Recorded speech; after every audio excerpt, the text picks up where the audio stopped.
ایک جنگ کی انتہا امام علی مقام کے سر اقدس کی شہادت کے ساتھ ختم ہو گئی، اور دوسرے جنگ کی ابتدا وہیں سے شروع ہوئی، اور اس جنگ کی قیادت حضرت زینب نے کی، اللہ اور اس جنگ کا نام تھا اسیری کا جنگ۔ اسیری کہتے ہیں بالکل جس کے پاس کوئی سرمایہ نہ، بالکل لاچار ہو، وہ حال تھا ان مقدس خاتونوں کا کہ جن کے چہرے کو چھوڑ دیجئے، جن کے روئے کو کبھی کسی غیر محرم نے نہیں دیکھا تھا، ان کے سروں پہ دوپٹہ نہیں تھا۔ حضرت سکینہ جیسی صاحبزادی جن کے پیر میں پہننے کے لیے چپل بھی نہیں تھی، اللہ وہ تپتے ہوئے ریت پر ننگے پیر معصوم چل رہی تھی۔ وہ حضرت زینب نے اسیری کی جنگ لڑ کر کے اپنے نانا کے دین کو وہ قوت بخشی کہ مدینہ پاک سے جب وہ پرچم لہرایا تو اس کی ہوائیں پورے جگ میں پھیلنے لگی۔ واہ صحیح وہ حضرت زینب کی ذات تھی۔ اب ہماری ماں بہنیں یہ جانیں کہ حضرت زینب کی ماں کی اگر ان کو سرداری چاہیے، خاتون جنت کی اگر سرداری چاہیے، تو حضرت زینب کے کردار کو اپنانا پڑے گا۔ بے شک آج ہمارا حال ہم مثال بتاتے کہ گاؤں میں یا شہر میں بھی اگر کسی کی انتقال ہو جائے تو اس کو اطلاع دینے کی ضرورت نہیں پڑتی، سب سے پہلے رونے کی آواز عورتوں کی آتی ہے، اور وہ چیخ پکار مچتی ہے کہ جس کی کوئی انتہا نہیں۔ ماشاء اللہ، اپنے آپ اطلاع پہنچ جاتی ہے کہ فلاں کا اس دنیا سے رخصت ہو گئے۔ اب اس کے ساتھ وہ روتے جاتے ہوئے اس میں پورا اس کی زندگی کی داستان لکھ دیتی، ایسے بیٹھتے تھے، ایسے چلتے تھے، ایسے اٹھتے تھے، ایسے کھاتے تھے، ایسے پیتے تھے۔ اسی رونے میں پوری زندگی کی داستان جی ہو جاتی۔ اب آپ سوچو، کیا وہ کربلا شریف کی سرزمین پر حضرت زینب کا دل نہیں تھا؟ حضرت سحر بانو کا دل نہیں تھا؟ حضرت سکینہ کا دل نہیں تھا؟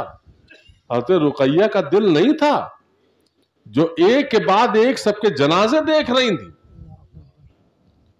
اور اس کے بعد رونا گانا نہیں تھا، بلکہ 2 رکعت نماز پڑھی جاتی تھی اور عشاء فرماتی تھیں کہ یا اللہ، یہ تیرے حبیب کا پیارا نواسا عباس ہے، اس کی شہادت کو تو قبول فرما لے۔ اللہ اکبر، اللہ سبحان اللہ۔ یہ علی انو محمد کا جنازہ ہے، ان کو قبول فرما لے۔ یہ علی اکبر کا جنازہ ہے، ان کو تو قبول فرما لے۔ یہ 6 مہینے کے حضرت علی اصغر ہیں، ان کے جنازے کو تو قبول فرما لے، شہادت کو قبول فرما لے۔ ایک کے بعد ایک، ایک کے بعد ایک۔ کیا ان کے دل نہیں تھا؟ وہ نہیں رو سکتی تھی؟ وہ چگاڑے نہیں مار سکتی تھی؟ وہ چیخ نہیں سکتی تھی؟ لیکن نہیں، وہ تو ایک نئی شروعات ہو رہی تھی اس دین کی، دین مصطفیٰ کی، کہ قیامت کی صبح میں تم کو کیسے سرخرو ہونا ہے اپنے رب کی بارگاہ میں، کیسے تم کو صبر و ضبط کا رابطہ رکھنا ہے اپنے دل میں۔ تبھی تو آج ہم حضرت زینب کو جب یاد کرتے ہیں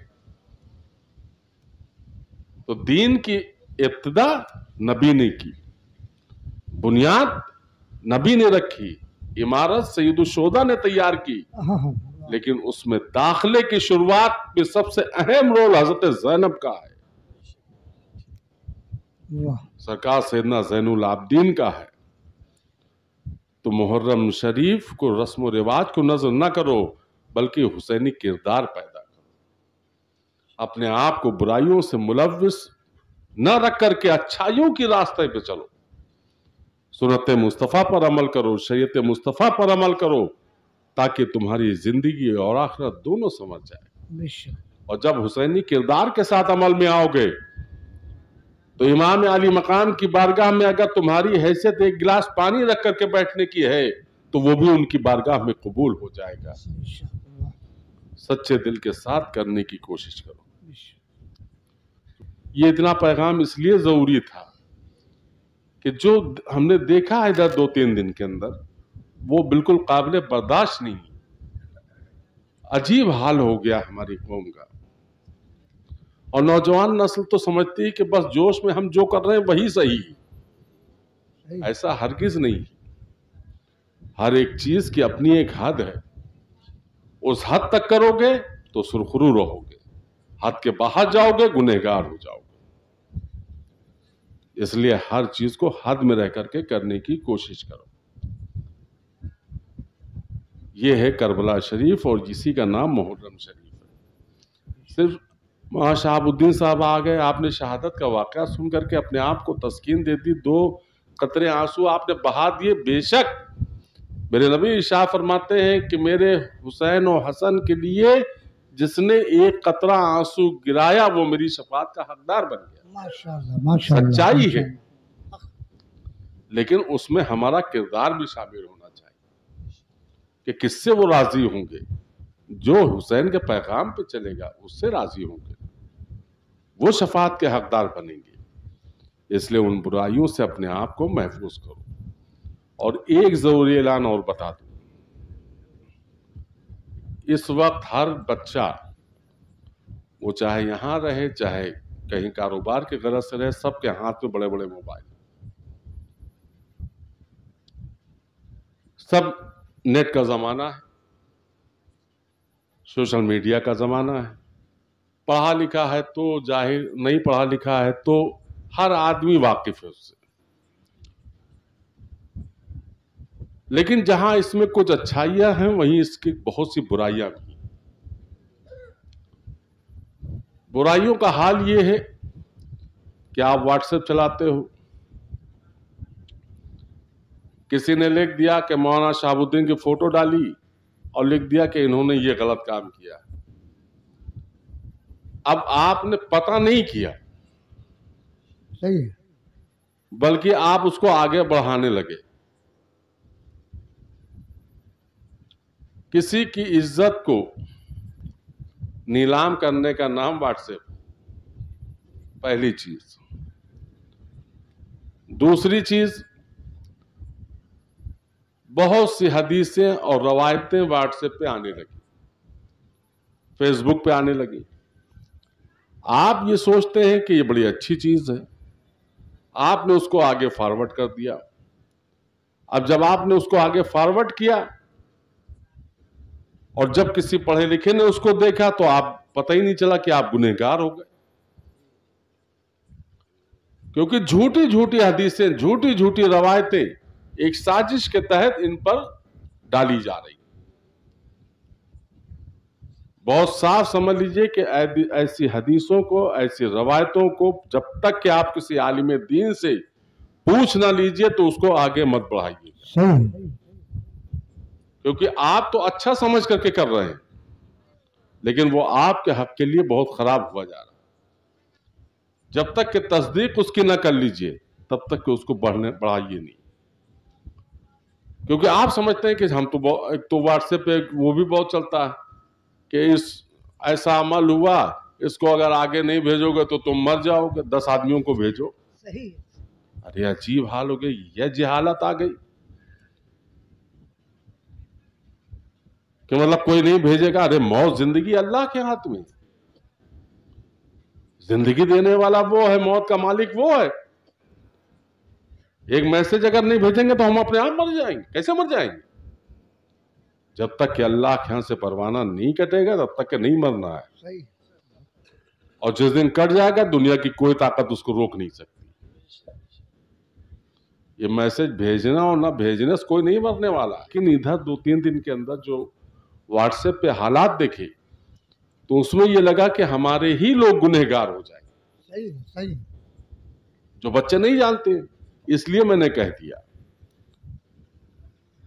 کیونکہ میں جانتا بہت کچھ ہوں، سب کچھ جانتا ہوں. میں نے آج تک اپنے دشمن کو دشمن نہیں کہا کہ یہ ہمارا دشمن ہے یا فلاں ہمارا دشمن ہے. میں تو آج میں جانتا ہوں کہ یہ میرا مخالف ہے تو میں بھی ان سے ہنس کے ملتا ہوں. لوگ تعجب کرتے ہیں مجھ سے کہ بھیا جانتے ہیں اس کے بعد بھی ہنس کے ملتے ہیں. ارے وہ اس کا اپنا عمل ہے یا ہمارا اپنا عمل ہے. صحیح. آئے دن لوگ کوشش میں لگے رہتے ہیں، کچھ نہ کچھ خرافات کرتے رہتے. کرے دے رہو، کرو جتنا کر پاؤ.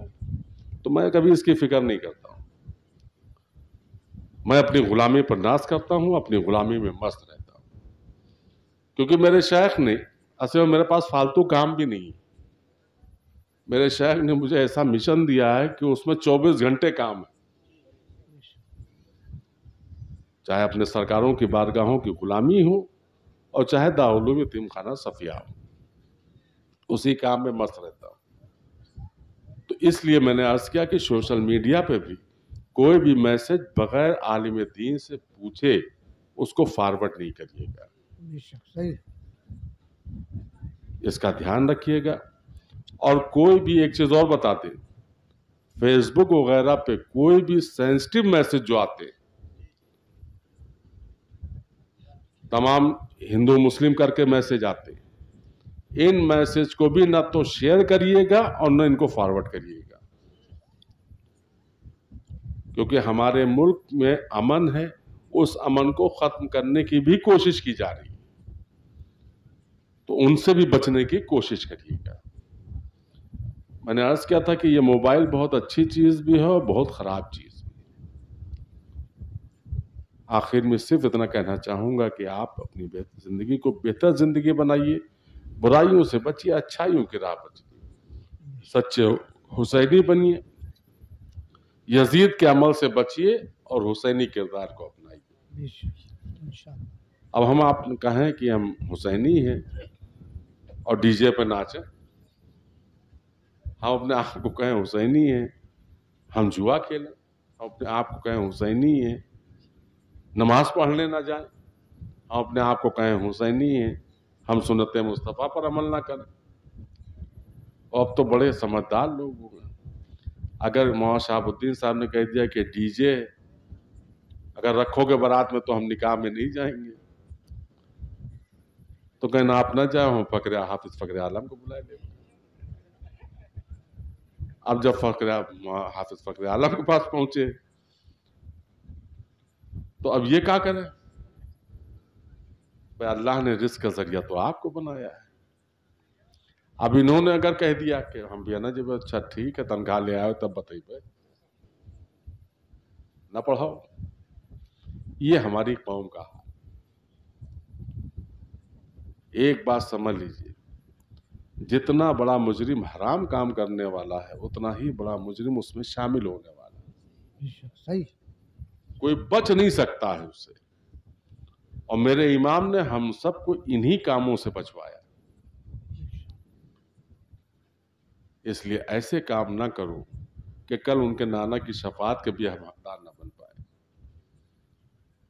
اور یہ یاد رکھنا، جس کو نبی کی شفاعت ملے گی اسی کو رب کی مغفرت بھی ملے گی، اور جس کو نبی کی شفاعت نہیں اس کو رب کی مغفرت نہیں. اس کو ہمیشہ دھیان رکھنا. انہی باتوں کے ساتھ میری بات ختم. السلام